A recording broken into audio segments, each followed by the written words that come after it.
Even if you try to trouble us, it won't make any difference to you.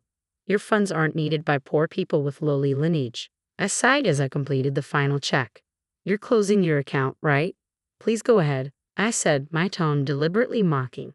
Their eyes, filled with disdain, made me feel disgusted as they stared at us. I decided it was time to give those who judge others by their background a taste of their own medicine. With that thought, I smiled. My name is Tiffany, a 29-year-old office worker. Currently, I live a peaceful life with my mom while working. My dad passed away from an illness when I was young. His chronic condition had worsened early on. Despite being involved in various businesses and always busy with work, he treasured his family time, and I have fond memories of playing with him on his days off. Mom and I were initially shocked by Dad's death, but Mom, not wanting me to feel lonely, cherished our time together. Fortunately, when Dad fell ill, he ensured with his former CEO that there were enough funds secured for our livelihood. Thanks to that, I was able to go to college, and both Dad's and Mom's parents were very supportive. Especially my paternal grandparents, who lived nearby, took great care of me when Mom was at work or away. We still go back to both sets of grandparents for holidays like Christmas and spend time together. I am who I am today thanks to the support of many people. To give back, I went to a national university and got a job at a major company. I considered working at the bank my dad was supposed to inherit, but chose a career I loved instead, following the advice to do what you love. I've already handed the bank over, so there's no need to worry about it. Thanks to a fulfilling home environment and the freedom to pursue my hobbies, I had no interest in romance. But now, at a mature age, many of my friends are married with kids. This led me to think about marriage, and that's when a certain encounter happened. I never imagined this meeting would lead to a major incident. Hey Tiffany, aren't you interested in love? That was the starting point, a question from a colleague at work. We've been close since our rookie days. You know, I have an acquaintance who's struggling to find a match. He's well educated and handsome. You're highly educated too, Tiffany. Maybe you'd like to meet him. Really? I've always thought it's a waste for someone as high spec as you, Tiffany. There are even a few people in the office who are after you. She has a wide network and always shares various stories. She's living with her boyfriend she met at a party and seems very happy. She's quite concerned about my lack of romantic involvement. I had even consulted her about marriage, which led to this arrangement. A few days later, I agreed to meet a man named Joseph.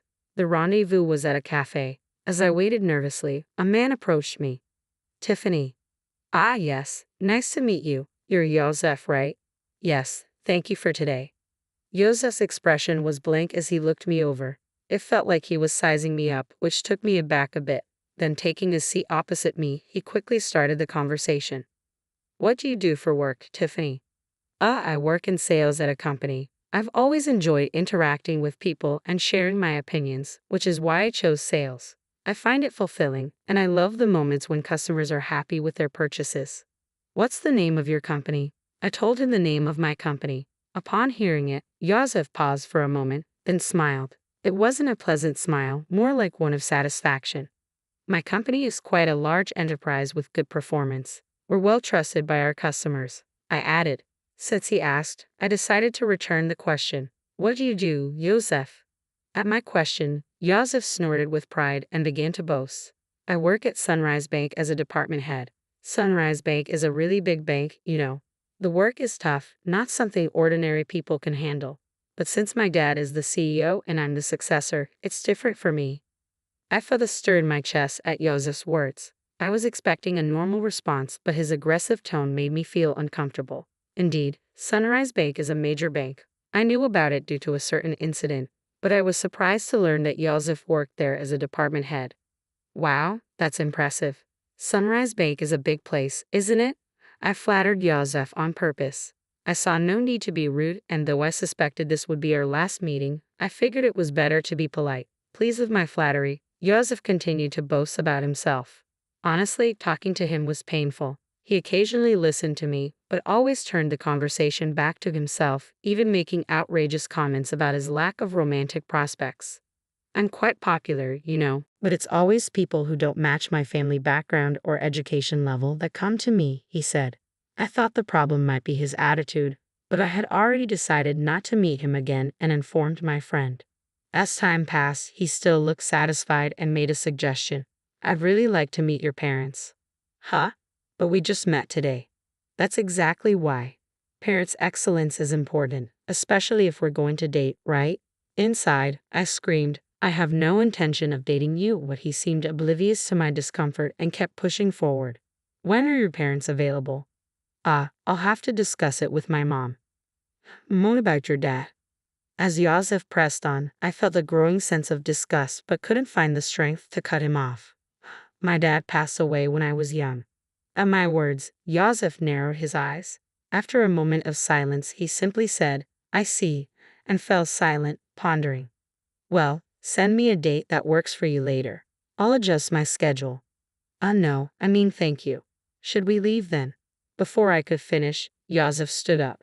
It felt like talking to someone from a different world. Despite my reluctance, I had given him my contact information and even discussed meeting our parents.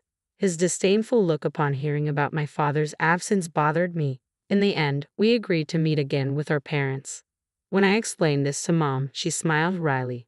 Maybe you were just nervous because you haven't dated before. Maybe, but the way he spoke was weird.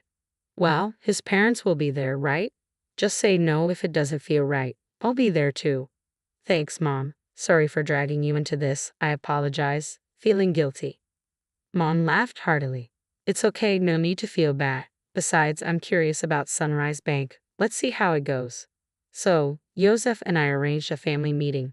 At that time, I had no idea Yosef had planned the meeting for such a shocking purpose. On the day of the meeting, we arrived at the place Yosef had chosen. It was a fancy restaurant. It's a big place, isn't it? Yes, it is.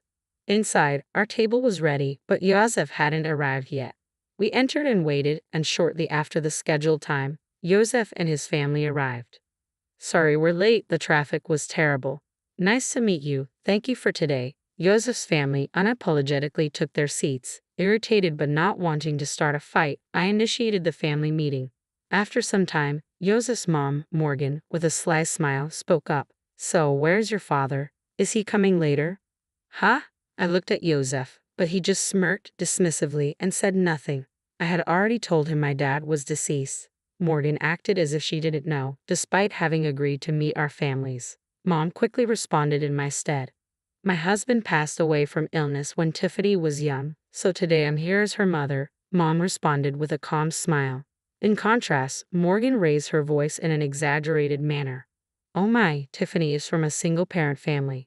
I was taken aback by her words. Even after saying my father passed away from illness, her tone clearly carried malice. Being from a single-parent family, life must be quite hard, huh? But she graduated from a public university. That's commendable, right? Really, but still, being from a single-parent family, wouldn't dating her be complicated? Yosef's family's conversation left Mom and me utterly dumbfounded. Despite being present, they spoke so disrespectfully, mocking us as if being from a single-parent family was something shameful. Such words aren't suitable for a first meeting. I was injured.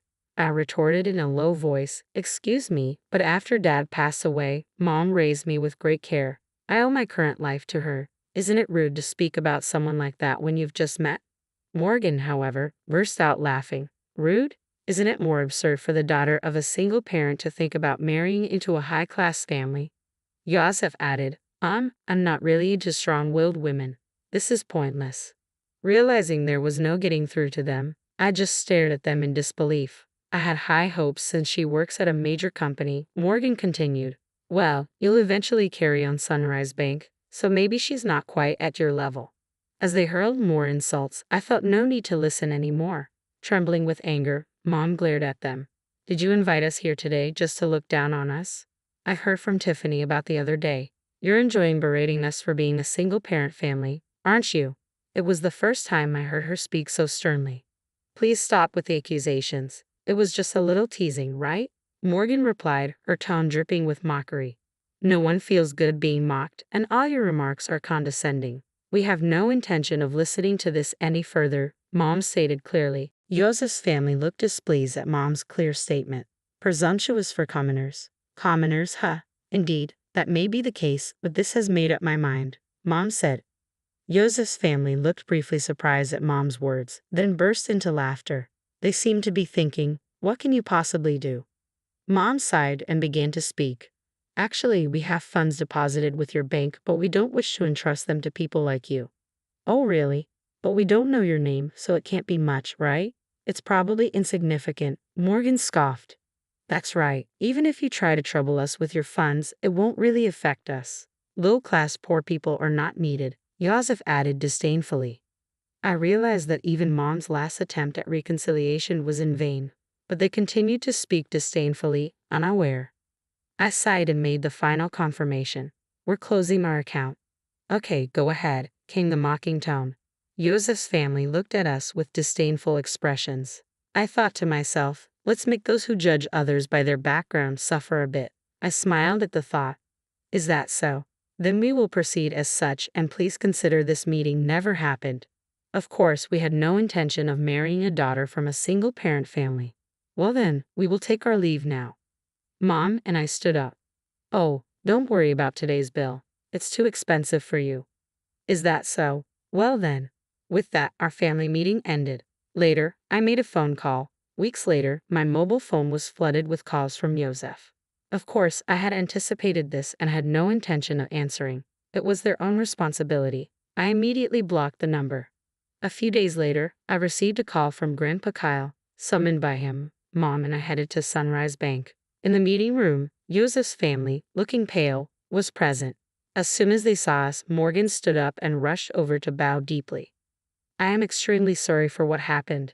I didn't reply to Morgan's words, just smiled and began to speak. What exactly are you apologizing for? At my words, Morgan bit her lip hard, trembling with anger. That was understandable. There were too many things for which they should apologize. That's probably why she was feeling so frustrated. This whole situation started because I said we would close our account that day. Our account wasn't particularly large, so closing it wouldn't have caused much damage. But Kyle's case was different. Kyle managed the inheritance left by my dad at Sunrise Bank for our benefit, and he also had his own account there. If all accounts, including Kyle's and my dad's inheritance, were closed, it would total about $7 million. In other words, their disrespect decided the closure. Importantly, Kyle was the former CEO of the bank. Dad was supposed to take over the bank but passed away young, so the position went to Scott. I didn't know that Tiffany was related to the former CEO, Scott said, looking anxious as if making an excuse. That's no excuse, I replied. Even if you didn't know, your prejudice against our family is your own fault. You mean if we were relatives, you would have treated us differently? Hey, don't talk to Dad like that. It's your fault for not telling us from the start that your grandpa was the former CEO, Yosef interjected. I don't have any obligation to tell a stranger like you that. Besides, you were the one who started it and made fun of us, remember? Yosef, unable to retort, narrowed his eyes in frustration. You insulted me knowing I was from a single-parent family. When I said I would transfer the account due to insecurity, you told us to go ahead. We just did as we were told. But it's just that. It may be just that for you, but have you ever thought about the feelings of someone whose family has been insulted? Silence fell. Morgan was trembling, looking hopeless, and Scott was hanging his head, but Yosef still seemed unconvinced, his face full of dissatisfaction. Getting all high and mighty just because people talk to you, Yosef muttered, unrepentant. At that moment, the door to the conference room opened and Kyle appeared. Seeing Kyle's stern face, Scott and Morgan turned even paler, frozen in place. Only Yosef glared at me. Even after giving you a chance to reflect, you're still only thinking about yourselves, Kyle said, the former CEO's presence commanding the room. It's not my fault, it's her. Watch your words. If you continue, you'll end up even more miserable, Kyle warned. Silenced by Kyle's words, Yosef glared at me again. Then, as if resigned, he burst out, no way. Who would think a single parent's relative was the former CEO? You knew I was the future CEO and came to the family meeting just to mock us. Yosef, be quiet, Kyle said sternly, glaring at him. Yosef was breathing heavily, still fuming. Future CEO, huh? Kyle then turned his gaze to Scott. Scott shrank even more under Kyle's intense scrutiny. I understand wanting to leave the bank to your son, but now that I know his mindset, it's impossible for him to continue as CEO. That's ridiculous over something like this, Scott started to retort but sat down again under Kyle's stern gaze. You still don't understand that your attitude is the problem. Though I'm retired, the board will decide. If you have something to say it to them. Remember, we recorded the previous conversation and this one. Don't forget that the voice recorder will serve as evidence. I took out a voice recorder and pressed play in front of the three, replaying our conversation from the other day. How dare you prepare something like that? It's unfair. It was just a precaution, but remember, you forced me into this situation. Yosef had nothing to say in return, and their faces turned pale. Thank you, we'll handle it from here, they said. Mom and I left. Ultimately, Kyle didn't transfer the funds, at least not officially. Scott was removed from his CEO position, and Yosef was demoted.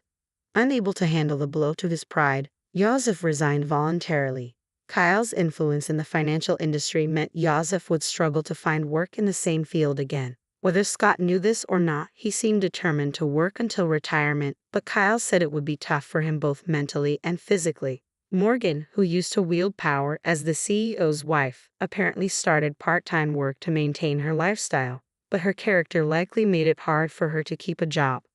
I'm really sorry, Mom said. It's okay. You didn't know, right? I replied. I only shared what happened with the friend who introduced me to Yosef. She had just heard about him through someone else and wasn't at fault. Mom was initially concerned about being a single parent, but I'm happy now and can live thanks to the support I've received. When I told her that, she smiled and said, "Thank you." After everything was taken care of, Kyle told us to come over to his house again sometime. I'm really grateful for Kyle's help in resolving the situation. It was tough, but I'm happy now, so it's okay. I have some good news for you. Really? It's not about dating again, is it? It's a friend of my boyfriend this time. He's definitely a good guy. I'm not interested in dating right now, but I'm satisfied with my current life. I want to keep cherishing those who support me, and maybe someday I'll meet someone I really click with.